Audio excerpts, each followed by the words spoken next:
Today is a very odd but interesting day. Today, we're gonna get a little cold start on my 93 Wrangler YJ. If you guys are new to the channel, we also got the Prelude, but this little beast has been doing me well. I didn't include it in any of my recent videos, but I did hit a guardrail. Whoopsie daisy, ice is slippery. Let's get a start up on the Wrangler.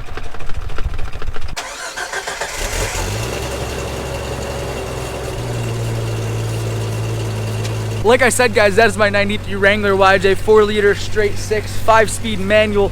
This has been my recent daily driver. Not the best for fuel economy, but it is pretty great. Now today we're going to be working on my 1980 Trans Am. I've never once showed it on the channel and no one really even knows I have it, only a few people, but big shout out to my friend Seth. He's getting me a motor for it. He's letting me have one of his old small block Chevys. Thing is really nice. It's a lot better. I'll show you guys the alternative in maybe a minute or so, but the alternative motor was absolutely garbage. So big shout out to Seth. He's getting me a small block 350 that he's taking out of his Jaguar because he's LS swapping his Jag with a 6-liter. Well, I guess it's an LQ technically, but same idea. Today I gotta run down to the orthodontist so I can take these braces off and stop looking like an 11-year-old. Yeah, I see the comments. Anyway, we're gonna go get these looked at. I think I only have like a month or two left with these things. I've had them almost 2 years. So happy to finally be finishing this process up. It's so annoying having them. And then I have to go somewhere else because I have to get a paycheck for a little side job thing I did. Anyway, got plenty of stuff ahead of us, and then we're gonna be looking at the Trans Am. I made an online list. I'm gonna go over what the car actually needs, and I'm gonna show you guys the engine I was thinking about putting in it, the engine we're taking out, and then the engine we're actually putting in it. I won't show you guys the actual engine in this video because I'm not at his house, but I do have pictures and it looks super good. It's really well built. So again, Seth, I really do appreciate it, but I gotta go. I'm running late, so it's time to drive down the highway in a lifted Jeep Wrangler and eat some gas. Woo.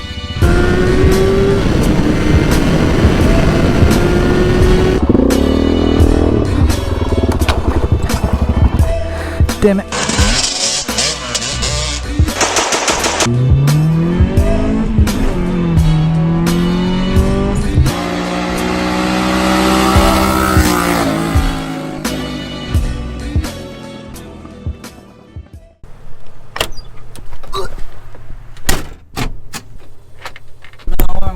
I'm just backing up.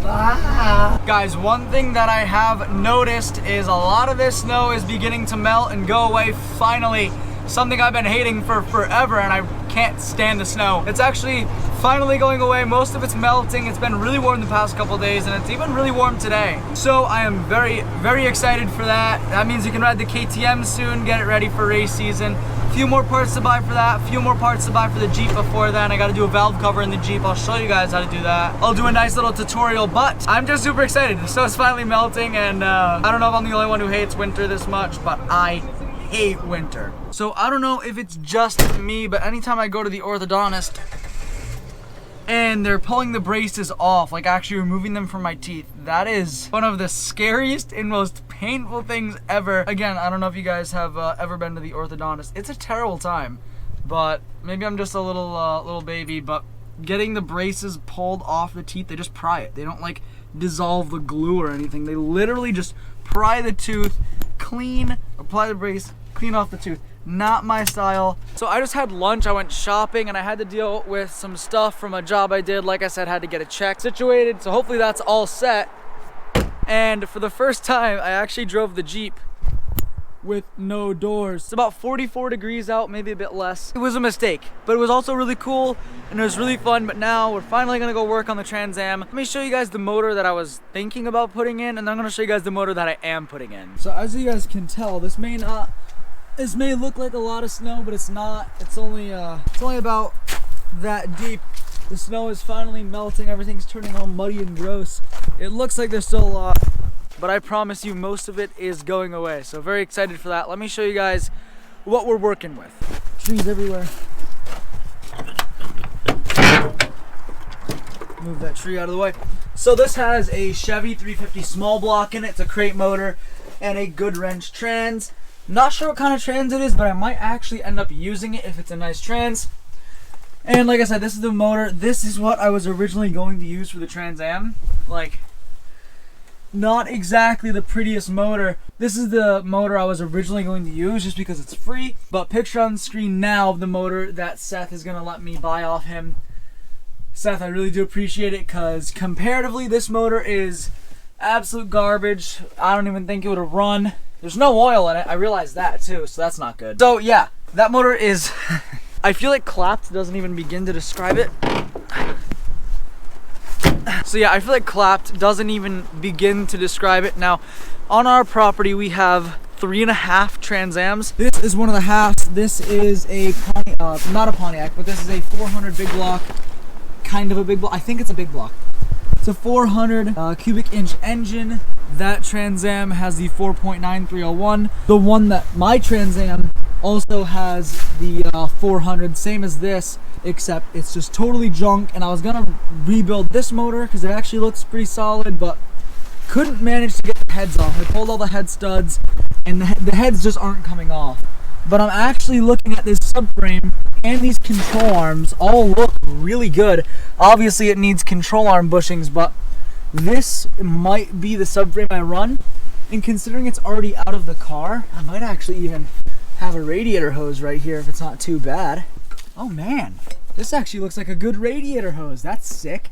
Okay, so I am going to be scavenging this thing for parts. So control arms actually look really good. I think the ones that are on my car are rotted. It's got decent front wheels on it. And again, it looks like it has a pretty solid subframe. What we're doing in this video, we're gonna sort of diagnose it, see what needs to be fixed immediately. I have a pretty good list and I have everything priced out right now for brakes, a full fuel system, a cooling system, all that stuff. And obviously the motor, I haven't priced in a trans yet because I'm not sure what I'm going to be using. I really want to do a 5-speed stick. Gotta find out what trans I can get for a budget oriented build, but I also don't want to cheap out too bad on it. So let's go clear some snow off and let's check out the build, see what we're starting with. So here is my 1980 Trans Am. Would look a little bit better if it had some more of the pieces on it. Probably 6 or 7 months I was working on this car, getting the panels off, getting it rolling, and then moving it to where it is now. It's currently sitting on an old carpet because that really helped it prevent stuff from growing up underneath the car, because I wanted to build it but just never really had the money for it. Now that I have the money for it, kind of, and I have a good idea as to what I want to do with it, I'm ready to start building it. I'm ready to make this thing absolutely sick, and the first thing we'll look at is the engine bay. There's ice where the carb should be. So if this isn't a barn find, guys, I mean minus the lack of barn, then I don't know what is. But these control arms look a little more pitted, a little more rusty. Not terrible though. The radiator support is pretty solid actually on this car. I know it's kind of rotted down in there, but I remember it being more rotted than this. And this is obviously another Trans Am that I pulled the motor out of. This one, I'd really like to use the door glass from it and some interior bits. But this is my Trans Am. Like I said, guys, it's a 1980. Has the 400 in it. Gonna have a Chevy small block. And this is the interior.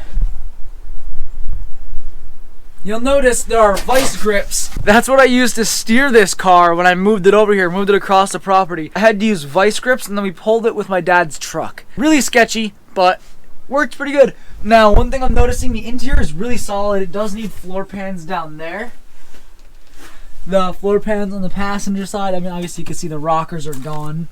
So it needs rockers, floor pans. It needs a full windshield because this one's shot. It needs a steering wheel, seats. The roof looks pretty solid. I see some bubbling over there, but nothing that I can't fix. Rear glass actually looks like it's intact, which is really good. I thought it was more busted up than it was. There's a wheel well there, an inner wheel well, totally shot. But the doors on this car are really solid. The doors on this one aren't. So we have a pretty solid body to work with here.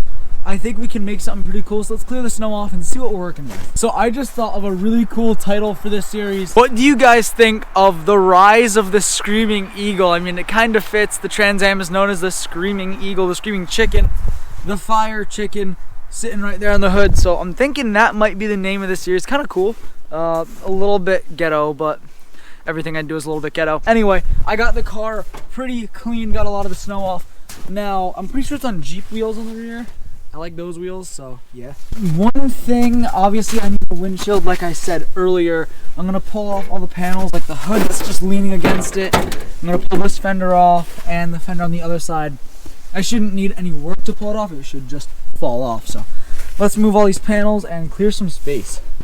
Where on earth am I supposed to put this thing?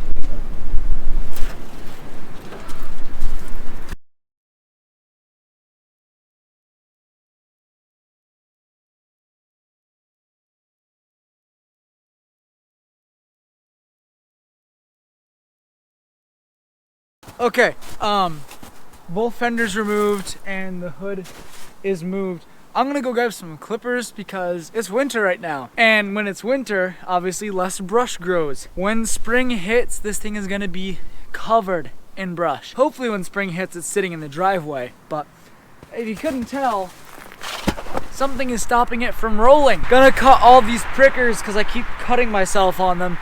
Let me go find some hedge trimmers. I think I have some of those somewhere. Before I start cleaning this car out, I'm gonna get some cinematics of how she sits now. So when she's all freshly painted with a nice engine underneath the hood, you guys have something to compare it to. So let's roll the B-roll.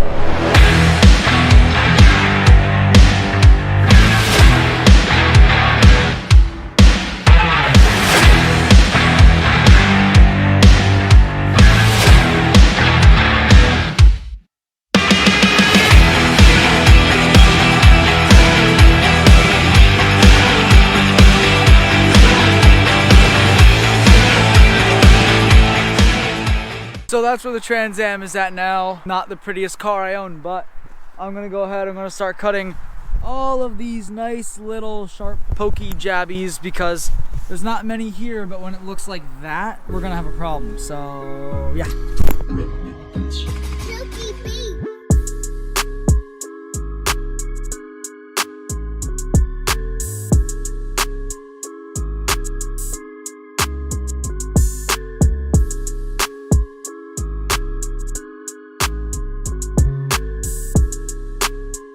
So I cut a bunch of these dumb little prickers. I'm gonna pick them up in a second. Gonna move this wheel, get the snow off of this car, and I'm basically gonna make a quick little mental note and then I'll show you guys what I need for parts. I'm obviously gonna do a master, all brake lines. It looks like I actually have good backing plates on here and good spindles. I'm obviously gonna paint them, but they look pretty solid. Up here, this front mount for the subframe actually looks pretty solid. Wow, that was the worst voice crack ever. I obviously need some sway bar bushings, so I'm gonna go through that. Actually, I mean, I need a stud, but that's a really good wheel bearing. There's like no play. Oh, yes there is. I lied, there's a lot of play. But I'm gonna go through, I'm gonna make some lists, gonna go over with you guys, and I'm gonna go over my plans for this car. So I've been making a list about all the things that are like kind of sketchy with this car. And I also want you guys to comment, should we do it Project Screaming Eagle Rising, Screaming Chicken Rising, Project? What do you guys want to call this series? That's what I'll call the playlist. You guys just go ahead and let me know in the comments down below. But I was going over it, and one thing I realized is it's not really in that bad a shape. I mean, it looks terrible, and this is what I have for a list so far. Alright, finally finished looking at the Trans Am and what I need for parts. Let's go ahead, let's see how much this build is gonna cost me. Well, we're not gonna be building the Trans Am anytime soon. So in all seriousness, we are gonna hop onto the computer and I'm gonna see what the total is for all the parts. Now I already have a thing on Summit Racing set up and some eBay parts as well, because some of the parts just don't make sense to buy on Summit Racing. They're gonna be more expensive when there are cheaper but similar quality alternatives. You can buy similar quality alternatives on eBay and other websites where a $300 fuel tank or fuel cell is only gonna run you like $130 on eBay. So that's what we're gonna go check out now. We're gonna add it all up and we're gonna see what actually we need. I'll go a quick list through and then we're gonna talk about the project a bit more, and I think we're gonna wrap it up there. But let's see how much this build is actually going to cost me as a true barn find Trans Am. So now what I'm about to show you is not including the transmission, the motor itself, or anything to make it a manual. Again, I'm debating doing a 5-speed swap with a T5, the newer T5s that are built to handle a bit more power. Big thing that I'm kind of worrying about is that manual swap, or what I'm going to do for the trans and drive shaft. But ignoring that, this is the total cost breakdown for what it's going to cost to make it pretty solid.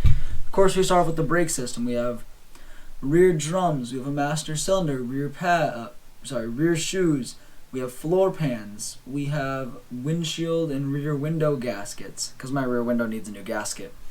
We have 4 engine mounts, we have 4 shocks, they're gas adjustable. We have sway bar bushings, control arm bushings, we have a brand new radiator support, we have body mount bushings. We have 2 front calipers, rotors, full front brake kit ready to go. We have new wheel studs. We have a new brake booster, brake proportioning valve, wheel bearings, and here we have a 20-gallon fuel cell, and right here we have a brand new radiator. All of this totals almost exactly $1,500. So for almost exactly $1,500, we have all of the bushings and front suspension rebuilt. We have no engine, but we have a solid rolling chassis. Now throw $250 at the motor, because like I said, my buddy Seth's giving me an awesome deal. Thank you so much for that again, Seth. So the motor is going to be all set. Gotta get fuel line, brake lines, a few little things weren't included. We're probably looking at a little over $2,000 before we're driving down the road. Depending on what I can do for the trans, maybe I'll just run the one that's in it now. It should be a direct bolt up, really simple. That would put me in a 3-speed automatic. Not exactly ideal, but it would get me driving, and then I could do the manual swap in a month or two or in 2 or 3 months when I get a bit more money. For now, just rock the automatic. That's an option. That's the super budget way. But that's what we're looking at, guys. If you like this build, this idea, the Screaming Chicken Revival, the rise of the Screaming Chicken, I think that's what I'll call it. If you guys like this build and you want to subscribe and stay tuned, hit that subscribe button and the notification bell. I try to upload Monday, Wednesday, and Friday, all at 3 p.m. Eastern. We're getting super close to 1,000 subscribers, and once we hit 1,000, it's just a huge milestone, and I'm super excited for it, so be sure to subscribe. Shameless plug out of the way. Thank you so much for watching. Comment down below what you're working on, and if you've ever had a barn find. But I'm going to end this video here. Thank you so much for watching, and I'll see you in the next one. Told my brothers one day we gon' make it. We just gotta grind for that paycheck. Mama told me one day I'll be famous. Remember when she used to say she hate this. Back then they would laugh when I say shit. Now I'm inside all them people's playlists. So one day I'll be stomping.